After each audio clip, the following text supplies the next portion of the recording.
it's a good place to begin, just to kind of go, okay, what are my hopes for this time, and what do I need to let go of? Not that there's anything wrong with hoping that we're going to make memories and get along and have good conversations, but it's important that we own kind of what we're bringing into that gathering, because it's probably not realistic.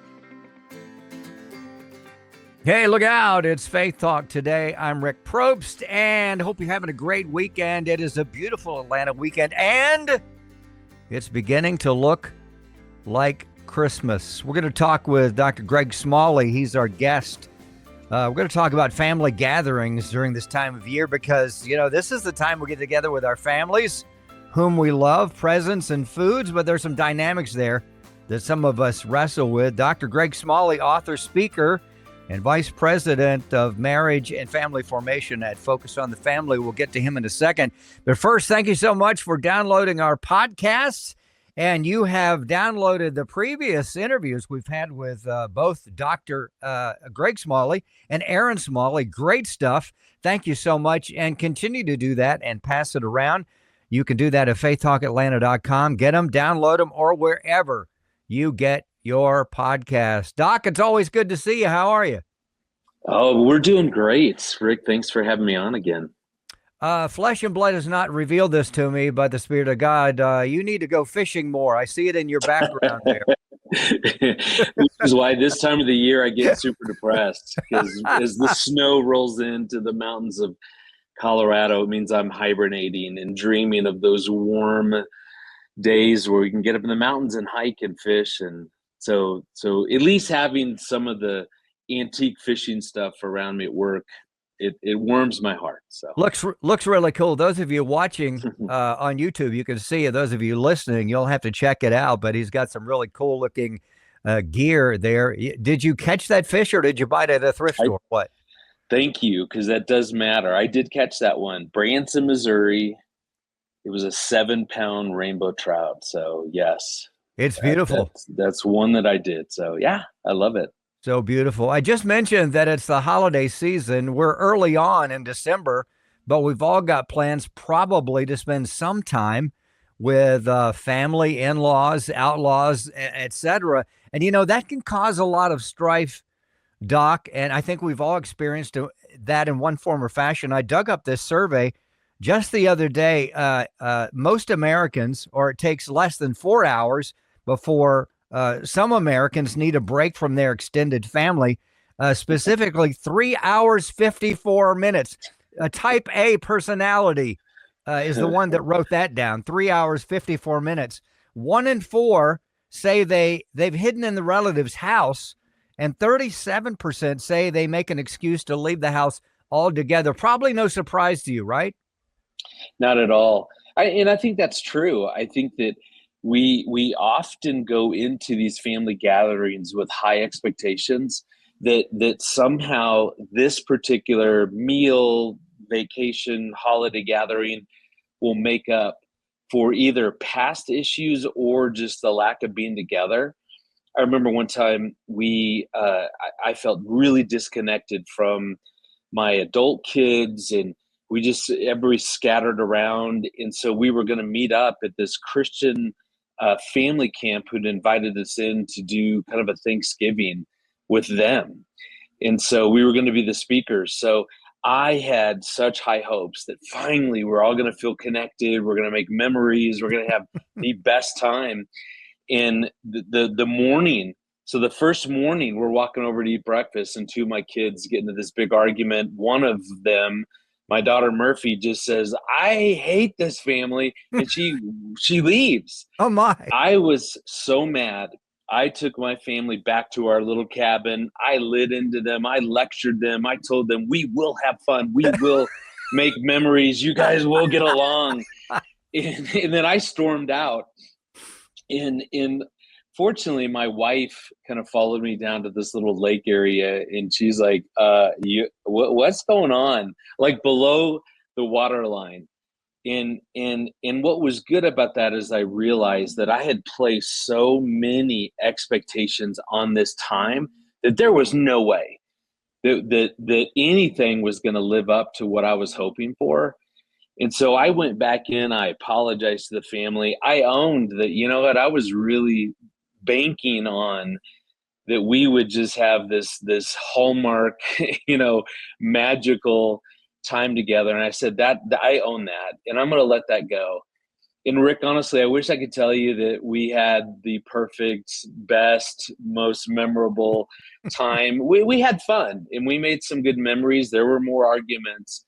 But I think what I learned is that as we go into these family gatherings, first and foremost, you've got to check your expectations. What are you hoping is going to happen? Because oftentimes that's not going to happen the way that you hope it will be, and thus we get upset, we get angry, like I did.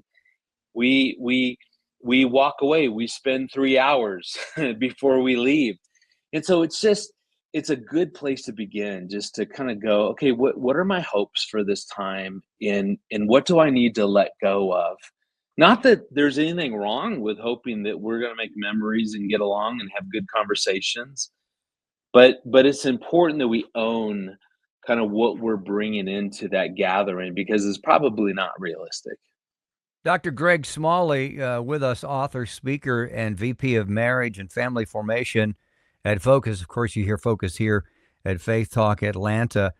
We spent years, Doc, going back and forth, in-laws in one state and my parents in the other. And finally, I think our oldest son, we only had one at the time. He was like 10. I said, okay, let's stop this because I want him to wake up in our own Right. home and create our own memories. So we were successful in that. And then we had, two more and continued on. Anytime we would get with whether in-laws or my own family, we had to choose the conversation. We never talked politics, and we, Right. we never talked those hot button issues, but we talked about memories and good things. And, people do get anxiety when they know they have to go, right? So give us a few pointers on how to how Yeah. to how to prep.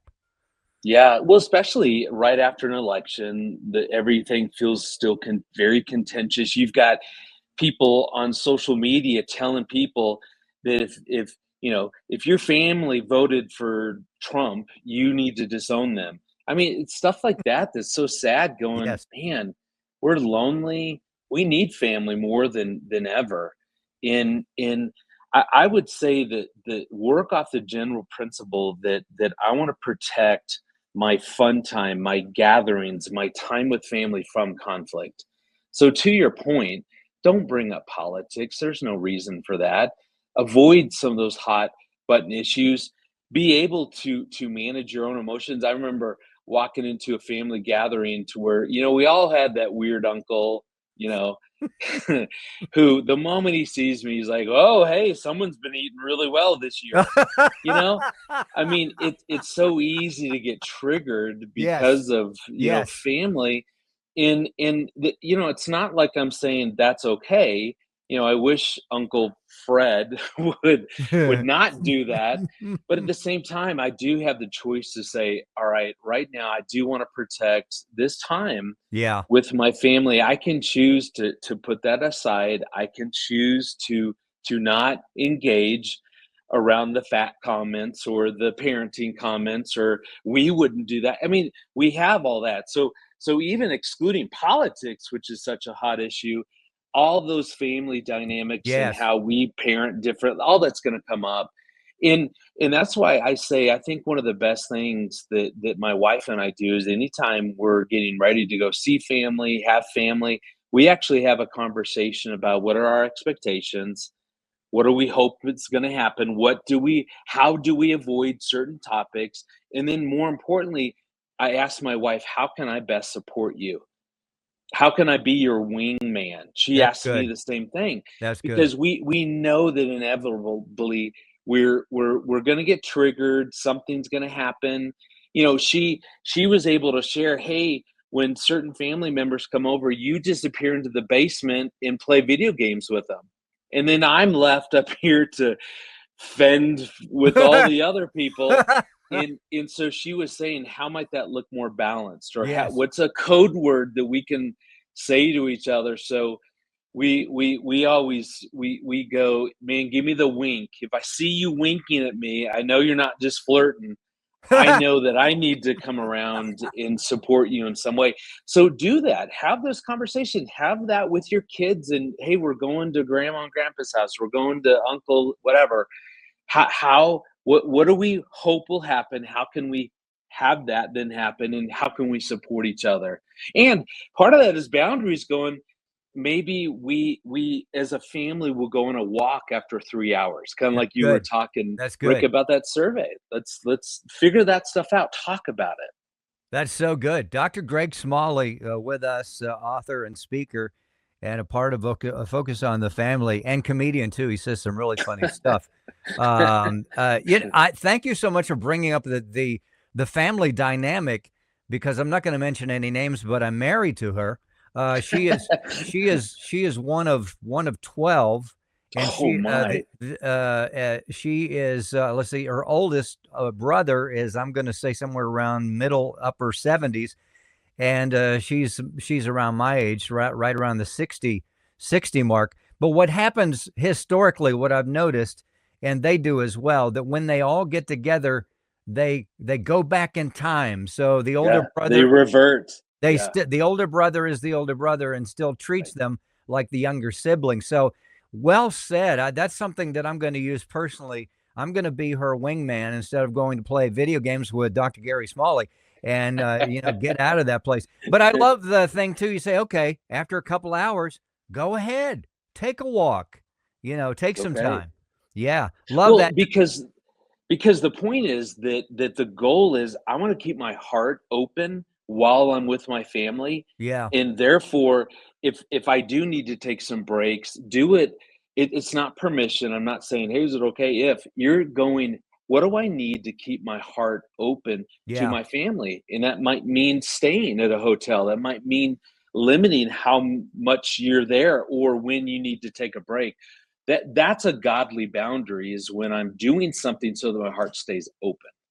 Dr. Greg Smalley with us, author, speaker, VP of Marriage and Family Formation of Focus on the Family. Go to focusonthefamily.org to find out more. Of course, you listen to the show here and their podcast, crazy little thing called Marriage. He and Aaron get together. Good stuff. I've listened to the podcast. They're really, really good. I'm going to let you go here in a second because we're running out of time. Games are a big issue. I don't know. Do the Smalleys play games any longer? I mean, the kids are grown up. Do they want to play the games? How's that go for you guys? Oh yeah, we love game night. I actually, for last Christmas, tried to be so clever, and I bought an escape room activity Oh my. that everybody had to solve before they could open presents, and it was so disastrous because my kids are so competitive that they couldn't figure this one out, and they started bickering, they're fighting, and and I finally had to say, hey, let's forget it. And so I probably won't do the escape room for this Christmas. But definitely, games are a great, safe way to engage. As long, again, if you're so competitive, stop. Yeah. Just let that go. Just make your goal. Hey, how can we have fun and enjoy each other? Because when people are laughing and having fun, hearts open, and that's Yeah. the best way to enjoy each other. So well said. Well, when my wife and I play games, she likes games like Clue, where it Yeah. takes a lot of intellect. Myself, I don't have a clue, and that's why I don't Right. do well. And it's games of chance for me, like Right. maybe Uno or whatever. But we Yeah. still find our common ground, and with our families, we enjoy that time. Doc, it's always good to see you, and thank you so much for what you and Aaron do. You touch so many lives. We pray that you guys have an amazing holiday season and get some rest, because 2025 is going to be huge for you guys, as it always is. Thank you for your time. We appreciate you. Dr. Thank Gary you. Smalley, author, speaker, VP of Marriage and Family Formation at Focus on the Family. You can go to Focus's website, check out the crazy little thing called Marriage Podcast, wherever you get your podcast. And speaking of podcasts, check out ours, download it, and pass it around. Looks like you have, according to Ezra, my producer. Thank you so much. Take these guests and just kind of spread them around, because they've got good things to say. What a great show. Hey, next week we'll have another stellar guest and another great show. Join us. Have a great week. I'm Rick Probst. This is Faith Talk Today. See ya.